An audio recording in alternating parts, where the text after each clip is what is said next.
Bismillahirrahmanirrahim. Assalamualaikum warahmatullahi wabarakatuh. And also very good morning to all of you. Alright, my student. On our previous lesson, we are learn about the urine formation. We are discuss how does the blood filtrate daripada darah ya. Turasan darah ni daripada darah untuk dijadikan urine. Dan kita dah bincangkan tentang beberapa perkara. The first one, we are discuss about the Bowman's capsule on the process of ultrafiltration. Kita juga dah bincang tentang proximal convoluted tubule. And then we learn already about the descending limb loop of Henle.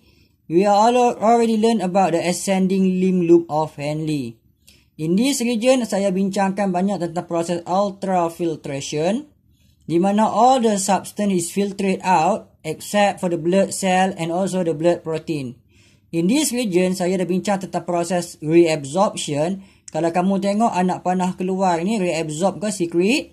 So ini adalah reabsorption. Dan kalau kamu tengok anak panah masuk, ini adalah secretion. Kita banyak bincangkan dalam banyak perkara. Yang penting saya fokus adalah NaCl, dan saya juga banyak fokus tentang water. Pada kawasan loop of Henle, saya ada bincangkan tentang anak panah ini, reabsorption ke secretion. So, kalau nampak anak panah keluar, ini adalah reabsorption, iaitu reabsorption of water. Water reabsorb from tubule masuk ke dalam medulla. Begitu juga dekat sini, iaitu reabsorption of NaCl. So, NaCl is reabsorbed from the tubule masuk ke dalam medulla.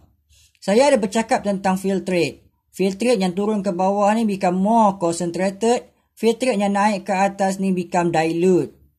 So ini yang kita dah bincangkan dalam situasi pada tiga bahagian, iaitu Bowman's capsule, proximal convoluted tubule dan juga kawasan loop of Henle. Sekarang kita akan masuk bahagian berikutnya, iaitu distal convoluted tubule. Kawasan distal convoluted tubule juga melibatkan proses reabsorption dan juga secretion. Daripada apa yang kamu tengok, anak panah keluar ni adalah reabsorb dan anak panah masuk ni adalah secrete. Reabsorb from where? Reabsorb from tubule into the cortex. Secrete from where? Secrete from the cortex region, daripada blood vessel menuju ke dalam tubule. Dalam banyak-banyak bahan yang reabsorb ni, saya suka untuk kamu fokus kepada dua, iaitu NaCl dan juga water. Yang pertama sekali NaCl. NaCl is reactively reabsorbed from the tubule into the cortex region. Dan daripada cortex region, ni akan masuk kepada peritubular capillary. So, NaCl diserap daripada tubule untuk disimpan semula dalam salur darah. Apabila NaCl reabsorb, maka water akan ikut serta mengikut kepada water potential. So, water is reabsorbed from the tubule by osmosis into the cortex region. Jadi, air pun dapat disimpan. Apa yang berlaku di sini juga ada satu proses secretion. Dalam banyak-banyak bahan yang secrete, saya nak kamu fokus kepada hydrogen ion. Hydrogen ion is secrete from the cortex region ataupun daripada peritubular capillary into the tubule. So, apabila dia keluar daripada darah masuk ke dalam tubule, maka pH darah dapat dikawal. So, ini penting untuk regulation of the blood pH. Ini yang berlaku pada kawasan distal convoluted tubule.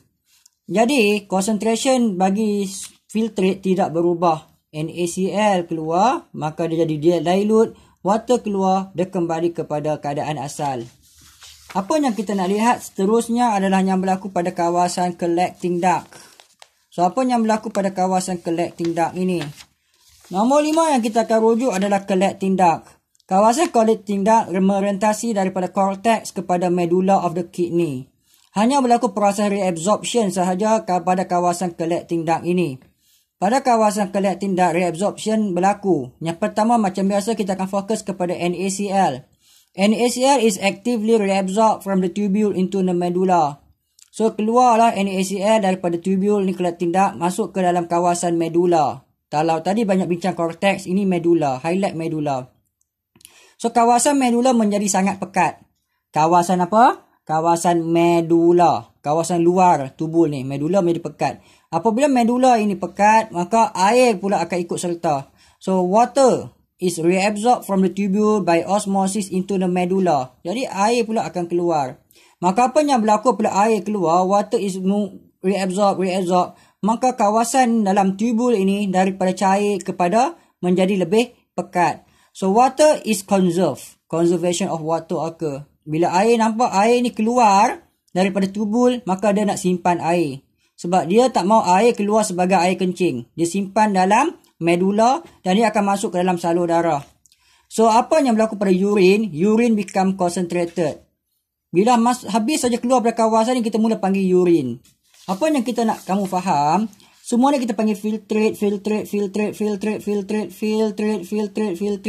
sampai dekat sini urine. So apa yang berlaku pada kawasan ni? Urine menjadi semakin pekat. So nampak ya, nilai 300 ni adalah filtrate yang dilute. Filtrate become concentrated, dilute, sedikit concentrated. NaCl keluar. NaCl menyebabkan kawasan ni pekat. Air pun keluar. Maka dia jadi sangat concentrated pada hujung ini. So itu yang saya nak kamu faham dengan baik. How does the urine is formed? This is urine. So concentrated urine ni berlaku dengan 3 proses. Yang pertama adalah ultrafiltration, diikuti dengan reabsorption, dan terakhir adalah yang kita panggil sebagai reabsorption. Dalam banyak-banyak bahagian ni, bahagian yang penting untuk menjadikan urine ni concentrated adalah loop of Henle dan juga kawasan collecting duct. So jadi kita penting untuk faham perkara-perkara ini supaya kita jelas bagaimanakah urine formation berlaku. Secara kesimpulannya, urine formation berlaku dengan 3 proses. Yang pertama ultrafiltration pada kawasan Bowman's capsule, diikuti dengan reabsorption yang berlaku pada kesemua bahagian, iaitu proximal convoluted tubule, loop of Henle, distal convoluted tubule dan juga collecting duct. Dan yang terakhir secretion berlaku pada kawasan proximal convoluted tubule dan juga distal convoluted tubule sahaja. 2 bahagian penting untuk kawal pH adalah proximal convoluted tubule dan distal convoluted tubule.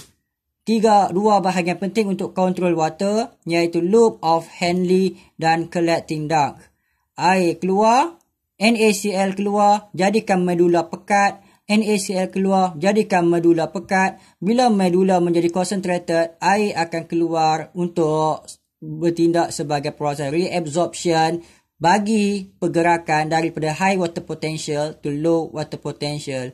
So water is conserved, NaCl is reabsorbed, water conserved again. That's all about the lesson today. See you on the next part dalam bahagian chapter baru, iaitu immunity. Bye semua. Good luck untuk kamu. Fahamkan dengan baik. Study well.